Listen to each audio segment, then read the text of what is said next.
این پیتزای مرغ با این سس رنچ دستساز رو اگه امتحان کنی حتما عاشقش میشی.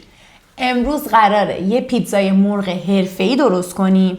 قراره 0 تا 100 رو با هم یاد بگیریم. دستور مرینت کردن حرفه‌ای مرغ به اضافه دستور و رسیپی این سس خفن رو قراره آخر ویدیو با هم امتحان کنیم. خب یکی از مهمترین قسمت‌های درست کردن این پیتزا درست و حرفه‌ای مرینت کردن این مرغاست.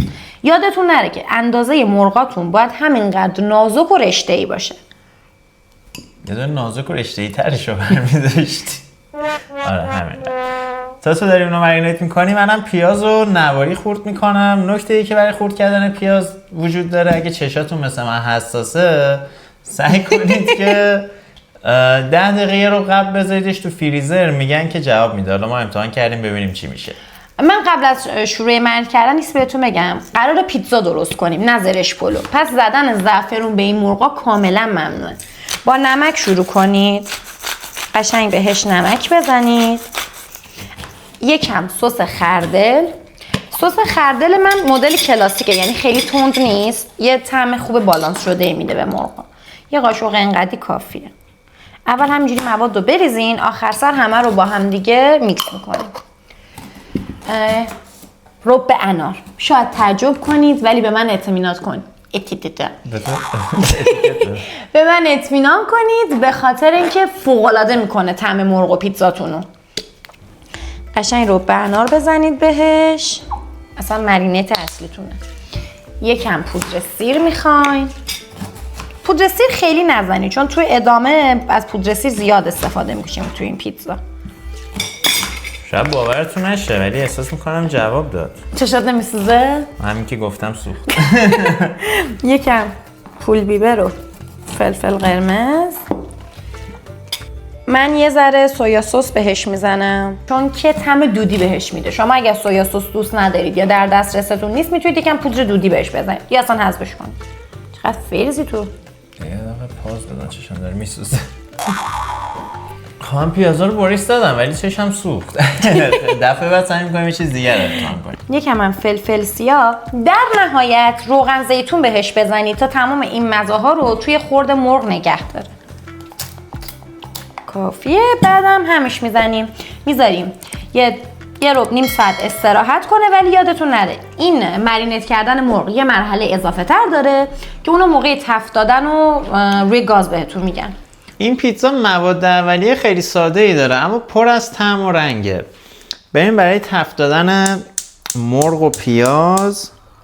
البته شما اگه دوست داشته باشید میتونید پیاز و خام هم استفاده کنید ولی ما چون دوست داریم یکم اون تندی پیاز گرفته بشه یه مقدار کوچولو تفتش میدیم.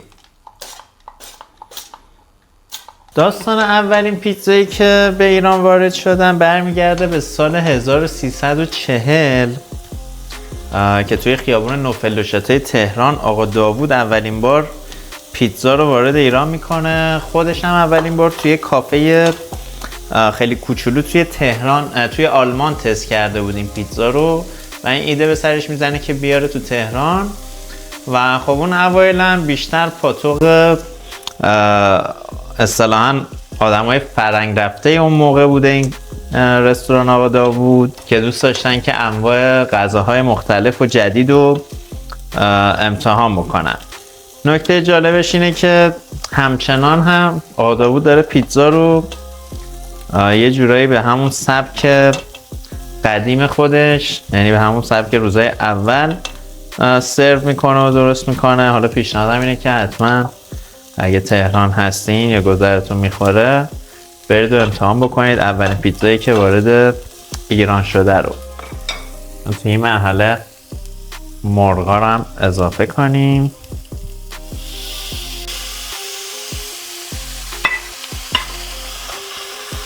مرغا رو هم لازم نیست اصلا زیاد تفت بدین چون که سفت میشه. یه تفت کوچیک بخوره یه کوچولو رنگش عوض شه کافیه. رخو بگیر. به به داره آماده میشه. تو این مرحله رب انار رو اضافه میکنیم.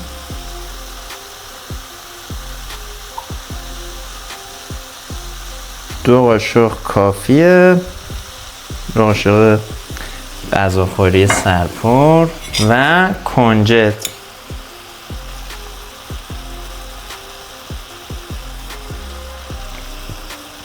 این هم دو تا سه قاشق چای خوری کافیه. یه هم میزنیم و زیر گازو خاموش میکنیم.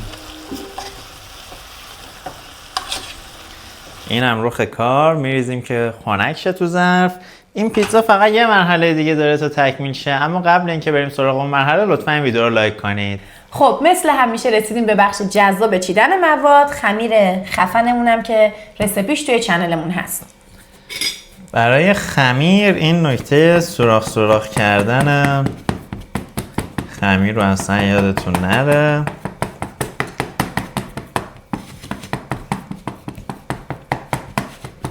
دیگه خیلی دیگه سکوت میکنی. سوراخش میکنه. برای سس کفش هم سس مایونز استفاده میکنیم. اصولا پیتزایی که با گوشت سفید مثل مرغ و میگو هستن و بهتره که سس مایونز استفاده شه. این هم همون لیسکه که تو ویدیو قبلی گفتم. فرچه. اصلا نه لیسکه نه لیسس، فرچه است. لیسک یه چیز دیگه است. یه چیزی شنیدیم دقیقا یه چیزی فقط شنیدیم. و بازم دوست خوبمون آویشن.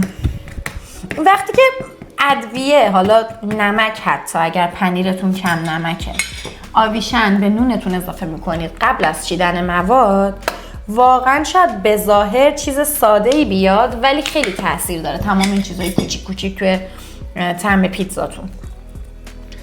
پنیرم باز ما دو مدل استفاده کردیم. پنیر موزارلا تازه رنده شده به همراه پنیر چدار که حالا کوچولو رنگ زردتر داره.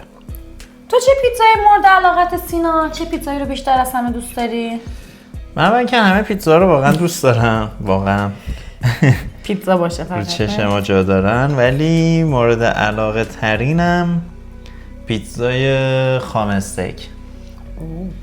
کلا پیتزایی که با گوشتن خب خیلی دوست دارم، ولی خام استیک یعنی هم کمه. استیک داشته باشه هم خامه. یه کوچولو سیر هم داشته باشه، مثلا سیر و خام استیک هستن. سیر و خام استیک.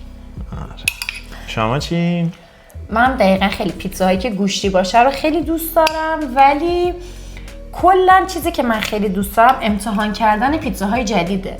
یعنی هر چیزی که جدید باشه رو من دوست دارم و من کلا اصلا پیتزا دوست دارم، با گوشت باشه، با ژامبون باشه.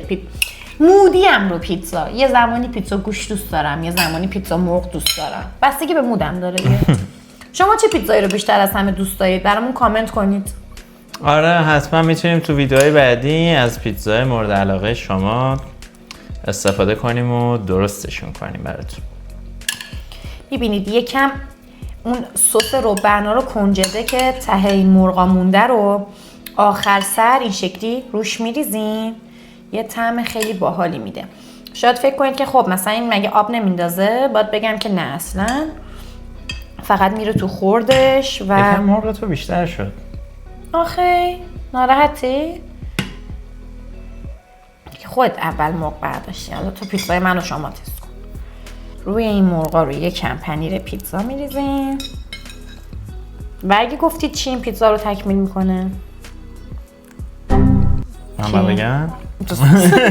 دیگه نه بچه اگه گفتید زیتونای حلقه شده سیاه، امضای پیتزای مرغ این زیتونای حلقه شده است. این دیگه تقریبا آماده است که بره روی فر. ولی اگر شما مثل من منتظر اون سس خفنید که اول ویدیو با هم دیدیمش، اصلا ادامه ویدیو رو از دست ندین، چون که قراره طعم این پیتزا رو تکمیل کنه. این رخ نهاییه خدای خوشگل شد که قراره بره توی فر. قراره با هم یه سس رنچ کلاسیک خیلی خفن درست بکنیم.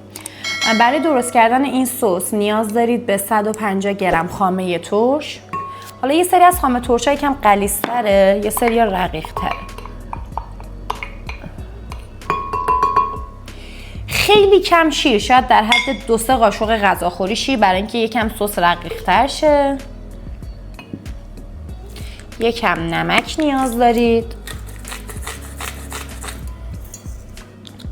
به شیوید خشک نیاز دارید، در حد 2 قاشق غذاخوری کافیه. ریحون ایتالیایی تازه طعم این سس رو خیلی خوب میکنه. یکم جعفری رو کمتر بریزید چون طعم قالبی داره ولی خوش رنگ میکنه سستون رو. این سس رو میتونید یه هفته نگه دارید توی یخچالا. به یه قاشق غذاخوری ترکیب پودر پیاز و پودر سیر نیاز دارید. من خودم از این پیازای کرانچی استفاده کردم چون به نظرم خوش‌طعم‌تره. من یکم هم دوست دارم که اون دونه‌هاش زیر زبونم بیاد. اگر شما دوست ندارید میتونید فقط از پودر پیاز استفاده کنید. یکم فلفل سیاه و یک کوچولو هم اوریگانو یا نعنای خشک اگر اوریگانو نداشتید، در حد یه پیس. و در نهایت نیاز به آب لیمو ترش دارین. حواستون به تخمای لیمو ترش باشه، از قبل بگیرینش که نره توی سستون.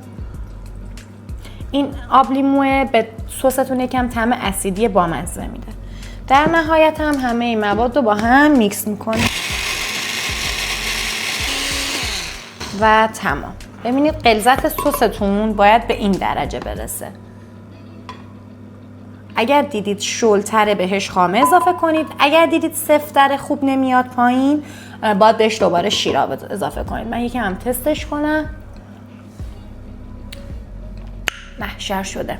فر رو از قبل به مدت 10 دقیقه تو دمای 180 درجه بذارید گرم بشه. پایین و بالاشو همزمان با هم روشن بکنید. پیتزا رو روی طبقه پایین بذارید 10 دقیقه، بعد از اونم 10 دقیقه رو طبقات بالاتر بذارید که پنیر پیتزای روش گریل و طلایی بشه.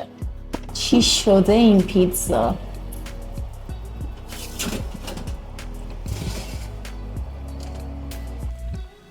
چطور شده؟ مزه بهشت میده، خیلی خفنه.